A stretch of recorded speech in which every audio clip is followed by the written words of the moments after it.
আরে এই এই নিতাই, ঘুম থেকে উঠ তাড়াতাড়ি।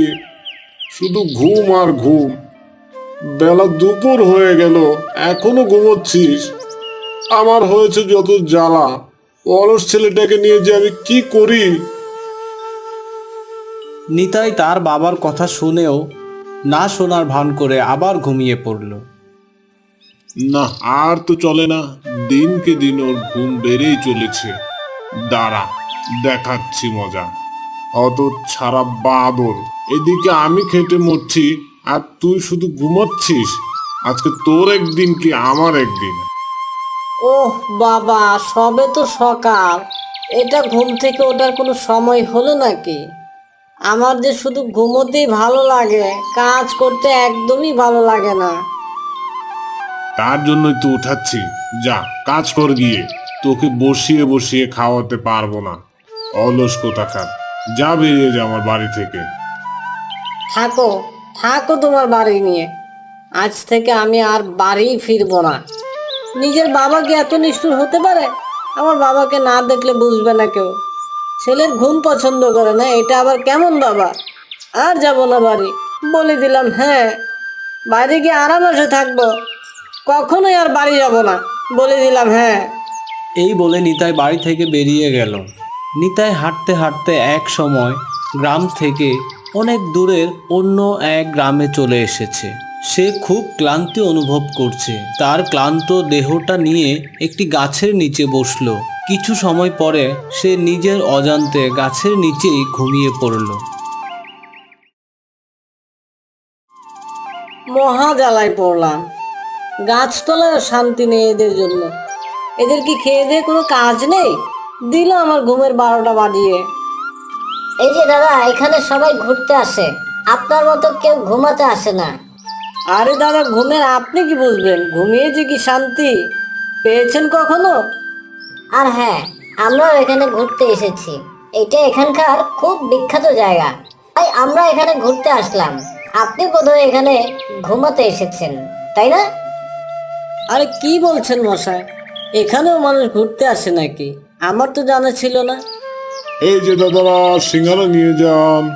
সিঙ্গারা মাত্র 5 টাকায়। পেট ভরে সিঙ্গারা খেয়ে যান, মাত্র 5 টাকায়। সিঙ্গারা মাত্র 5 টাকায়। এই যে দাদা, বড্ড খিদে পেয়েছে, আমাকে সিঙ্গারা দিন তো তাড়াতাড়ি।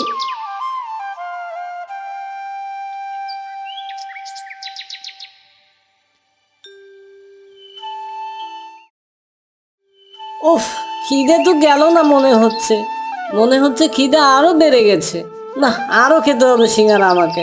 এই যে দাদা, আমাকে আরো কটা সিঙ্গারা দিন।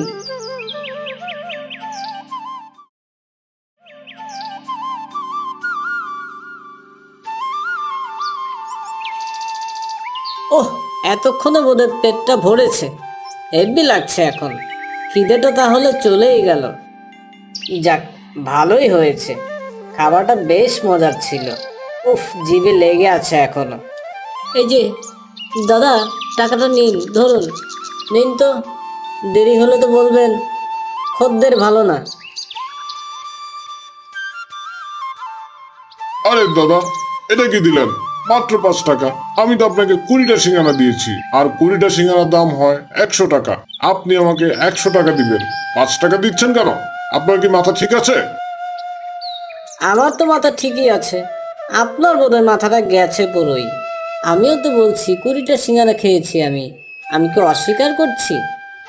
তাহলে তো 100 টাকা দিবেন। 100 টাকা দিন আমাকে। আপনি তো নিজের মুখেই বললেন 5 টাকায় পেট ভরে খেয়ে যেতে, তাই আমিও তো আপনার কথা মতো 5 টাকায় পেট ভরে খেয়েছি। এখন তো আপনাকে 5 টাকাই দিব, এই জন্যই তো আপনাকে 5 টাকা দিয়েছি। আমার কি দোষ বলুন? হ্যাঁ, এটা কি বাবার হোটেল পেয়েছেন? নিতাই দোকানির এই কথা শুনে অবাক হয়ে গেল। তখন তাড়াতাড়ি করে 100 টাকা দিয়ে চলে আসলো সেই দোকান থেকে। নিতাই হাঁটতে হাঁটতে ভাবল, সিঙ্গারা দোকান তো ভালোই চলে, আমি সিঙ্গারার দোকান দিলে কেমন হয়। না, আমি তাহলে কাল থেকে সিঙ্গারা বিক্রি করব। এই সিঙ্গারা নিয়ে যাও, সিঙ্গারা, ভালো সিঙ্গারা আছে, মাত্র 5 টাকায়। সিঙ্গারা মাত্র 5 টাকায়। প্রথম দিন তো বেশ ভালোই চলছিল নিতাইয়ের সিঙ্গারার দোকান, কিন্তু পরদিন সব খদ্দেররা সামনে হরির দোকানে চলে যায়। নিতাই আজ থেকে সিঙ্গারার দাম 2 টাকা করে দিল। এর ফলে সব খদ্দেররা নিতাইয়ের দোকানে ভিড় জমিয়ে দিল। এই সিঙ্গারা নিয়ে যাও, সিঙ্গারা, ভালো সিঙ্গারা আছে মাত্র 5 টাকায়, সিঙ্গারা মাত্র 5 টাকায়। আরে দাদা, আপনার সিঙ্গারা তো বেশ সুস্বাদু, আমাকে আর একটু চাট মশলা দিন তো। এই যে দাদা, আমাকে আরো দুটো দিন তো। দূর দূরান্ত থেকে মানুষ আসে তার এই সিঙ্গারা খাওয়ার জন্য। এর মধ্যেই নিতাইয়ের দোকান আস্তে আস্তে জনপ্রিয় হয়ে যায়। 1 মাস পর সে একটি ধাবা খুলে বসে। দাদা, আপনি কি জানেন কদমতলী গ্রামে দেখে আসলাম একটি বয়স্ক লোক তার ছেলেকে না পেয়ে খাওয়া দাওয়া ছেড়ে রাস্তায় ঘুরে বেড়াচ্ছে। আহা গো বেচারা, দেখে আমার খুব মায়া লাগলো জানেন। এই শুনে নিতাই ছুটে গিয়ে দেখে এই বৃদ্ধ অন্য কেউ নয়, তার নিজের বাবা। বাবাকে বুকে জড়িয়ে ধরে নিতাই তার ভুল স্বীকার করল। বন্ধুরা, এই গল্প থেকে আমরা বুঝলাম কাজের মাধ্যমেই ভাগ্যকে পরিবর্তন করতে হয়।